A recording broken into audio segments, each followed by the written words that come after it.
रंगों का त्योहार होली। सोचिए, ये त्योहार एक भयानक मोड़ ले ले तो। आज हम बात कर रहे हैं भारत के आगरा शहर की एक ऐसी ही कहानी के बारे में, भूतों की होली। चलिए जानते हैं इसके पीछे का सच। कहते हैं कि कुछ जश्न सिर्फ जिंदा लोगों के लिए नहीं होते। आगरा की गलियों में एक ऐसी कहानी दबी है जहां रंगों का ये त्योहार एक ऐसा डरावना अनुभव बन जाता है जिसे सुनकर रूह कांप जाए। तो कहानी की शुरुआत होती है एक बिल्कुल आम जश्न से। हर तरफ रंग है, हंसी मजाक है और खुशी का माहौल है। लेकिन किसी को क्या पता था कि ये जश्न बहुत जल्द एक अनजाने और बेहद डरावने रास्ते पर जाने वाला है। तो मिलिए अर्नव, ऋषि और आकाश से। ये तीनों कॉलेज के दोस्त हैं और आगरा की मशहूर होली देखने के लिए बड़े जोश और उत्साह के साथ निकले हैं। पर उन्हें अंदाजा भी नहीं था कि उस दिन उनका इंतजार क्या कर रहा है। दिन भर रंगों से खेलने के बाद जाहिर है तीनों बुरी तरह थक गए थे। उन्होंने ठंडाई समझकर जो पी वो असल में भांग थी। और अब जैसे जैसे सूरज ढल रहा था, वे नशे की हालत में अपने होटल की तरफ लड़खड़ाते हुए वापस जा रहे थे। और बस यहीं पर सब कुछ बदल गया। नशे में धुत वो रास्ता भटक गए और एक गलत मोड़ ले लिया। शहर का सारा शोर, सारी चहल पहल पीछे छूट गई और वो एक वीरान, एकदम खामोश रास्ते पर आ गए। और यहीं से कहानी में एक नया मोड़ आता है। इस सुनसान रास्ते पर उन्हें एक ऐसी जगह मिली जिसे पूरी तरह से खाली होना चाहिए था, पर वो खाली थी नहीं। उस खामोश रास्ते पर चलते चलते ढलते सूरज की आखिरी रोशनी में दोस्तों को एक बहुत बड़ा पुराना खंडहर किला दिखाई देता है। उसकी मौजूदगी ही अपने आप में कुछ अजीब और डरावनी लग रही थी। लेकिन असल हैरानी तो तब हुई जब उस वीरान खंडहर के अंदर से पार्टी की आवाजें आने लगी। हंसी और संगीत। उस खामोश माहौल में ये आवाजें बिल्कुल भी फिट नहीं बैठ रही थी। अब आप ही सोचिए, अंधेरा होने के बाद एक खंडहर में कौन जश्न मना रहा होगा?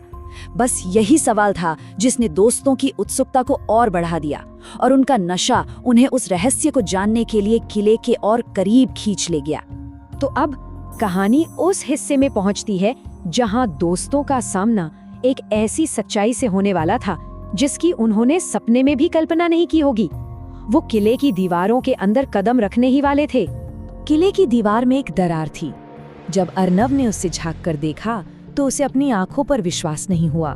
उस खंडहर के अंदर 50 से भी ज्यादा लोग होली खेल रहे थे। एक पूरा का पूरा जश्न उस वीराने के बीचों बीच।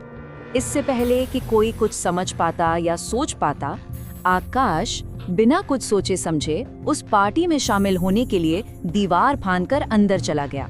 उसे देखकर अर्नव और ऋषि भी उसके पीछे पीछे अंदर आ गए। और फिर वो खौफनाक पल आया।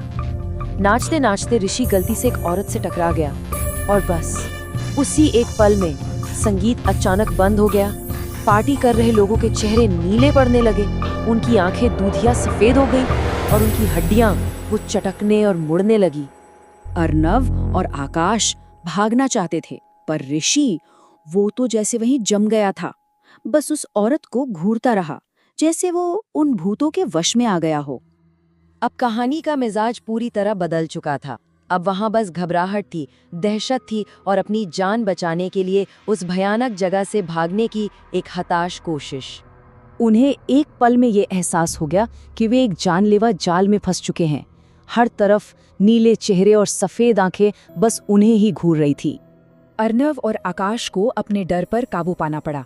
उनका दोस्त एक पुतले की तरह खड़ा था और उसकी आंखें वो भी सफेद पड़ रही थीं। उन्हें उसे वहां से निकालना ही था हर हाल में। जैसे ही वे ऋषि को खींचकर किले की दीवार से बाहर कूदे, उन्होंने पीछे मुड़कर देखा और देखा कि पूरा खंडहर भूतिया लपटों में जल रहा था। एक ऐसा नजारा जिसे वो कभी नहीं भूल सकते।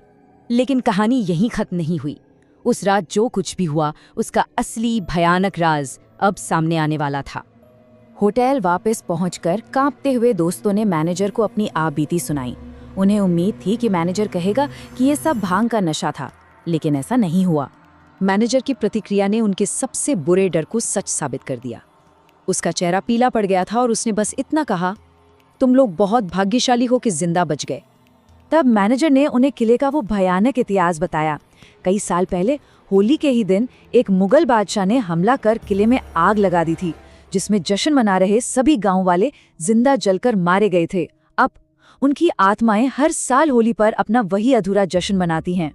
अर्नव, ऋषि और आकाश उस रात तो किसी तरह बच निकले, लेकिन ये कहानी हमें एक गहरे डर के साथ छोड़ जाती है। वो किला वो आज भी वही है, और हर साल जब होली के रंग खिलते हैं तो वो अपने अगले मेहमानों का इंतजार करता है।